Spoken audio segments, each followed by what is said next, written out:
दोस्तों, एक तरफ ईशा को सूरज पर धीरे धीरे शक होने लगा है, वहीं दूसरी तरफ सूरज अपनी असली पहचान हर हाल में छिपाए रखना चाहता है।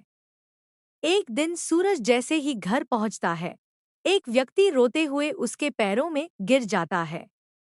वह बताता है कि कुछ दबंग बिल्डरों और नेताओं ने उसकी जमीन पर जबरन कब्जा कर लिया है।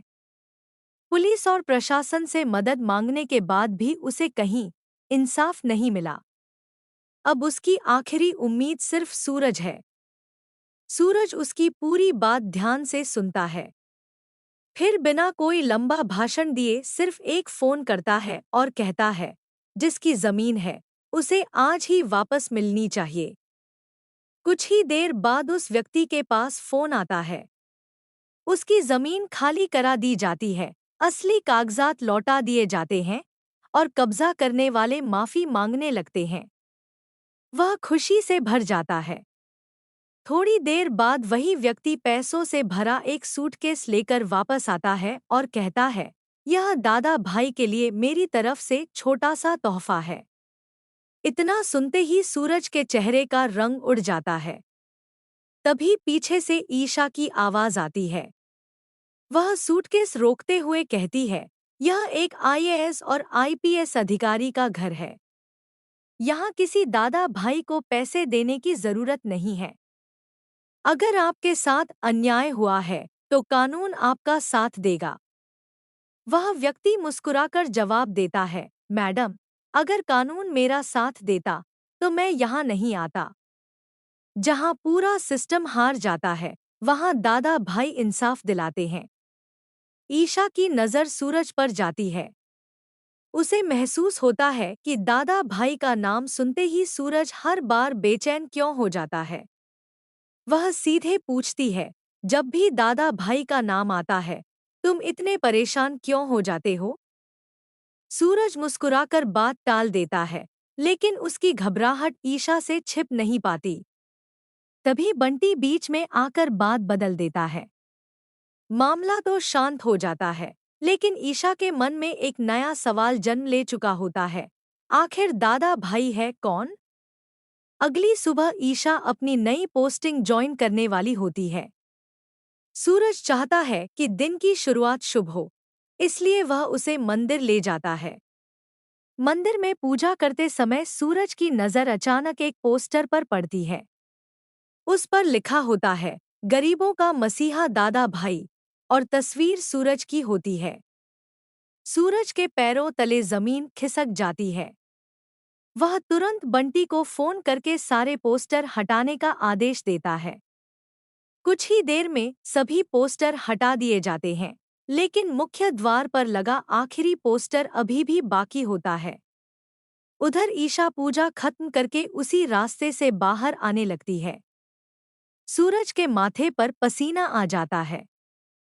तभी मंदिर के बाहर कुछ लोग नारे लगाने लगते हैं, दादा भाई जिंदाबाद, गरीबों का मसीहा जिंदाबाद। ईशा रुक जाती है। वह सोचने लगती है कि आखिर यह दादा भाई है कौन, जिसके लिए लोगों के मन में इतना सम्मान है। तभी बंटी का आदमी दौड़कर आखिरी पोस्टर भी फाड़ देता है।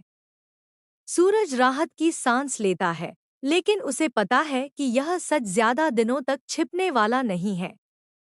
उसी शाम ईशा को पुलिस मुख्यालय बुलाया जाता है। कमिश्नर उसे एक फाइल सौंपते हैं। फाइल के पहले पन्ने पर लिखा होता है, दादा भाई अज्ञात पहचान। फाइल में दर्ज होता है कि पिछले एक साल में कई गरीबों को न्याय मिला, जमीन माफिया पीछे हटे और भ्रष्ट अधिकारियों के खिलाफ कार्रवाई हुई, लेकिन किसी को भी दादा भाई की असली पहचान नहीं पता। ईशा दृढ़ आवाज में कहती है, अगर कोई कानून अपने हाथ में ले रहा है, तो उसका इरादा चाहे कितना भी अच्छा क्यों न हो, उसे रोकना मेरी जिम्मेदारी है। उधर शहर के दूसरे कोने में कुछ गुंडे एक गरीब बस्ती पर कब्जा करने पहुंचते हैं। तभी काली एसयूवी से सूरज उतरता है। वह गुंडों से कहता है, जिस दिन गरीब डरना छोड़ देंगे, उस दिन तुम जैसे लोग खुद भागते नजर आओगे। कुछ ही मिनटों में सूरज के लोग पूरे इलाके को घेर लेते हैं। गुंडे हार मानकर माफी मांगते हैं और वहां से भाग जाते हैं। सूरज बिना अपना नाम बताए वहां से निकल जाता है। लेकिन इस बार किस्मत उसका साथ नहीं देती।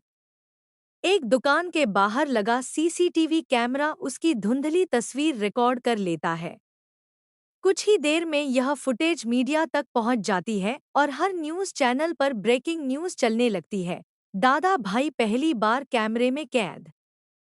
पुलिस मुख्यालय में बैठी ईशा भी वही खबर देखती है। तस्वीर पूरी तरह साफ नहीं होती, लेकिन उसमें दिखाई देने वाली चाल और शरीर की बनावट उसे किसी अपने की याद दिलाती है। वह तुरंत सूरज को फोन करती है। सूरज, तुम अभी कहाँ हो? सूरज एक पल रुककर जवाब देता है, घर पर हूँ, तुम्हारा इंतजार कर रहा हूँ। लेकिन सच यह होता है कि वह अभी उसी बस्ती से लौट रहा होता है। फोन कटते ही ईशा गहरी सोच में डूब जाती है। उसका दिल कहता है कि सूरज ऐसा नहीं हो सकता, लेकिन एक आईपीएस अधिकारी के रूप में उसके सामने मौजूद सारे सबूत उसी की तरफ इशारा कर रहे होते हैं। दूसरी ओर, सूरज भी समझ चुका होता है कि अब उसके पास ज्यादा समय नहीं है। जिस दिन ईशा को यह पता चल जाएगा कि रहस्यमय दादा भाई कोई और नहीं, बल्कि उसका अपना पति है, उस दिन सिर्फ एक राज नहीं खुलेगा, बल्कि उनकी पूरी जिंदगी हमेशा के लिए बदल जाएगी।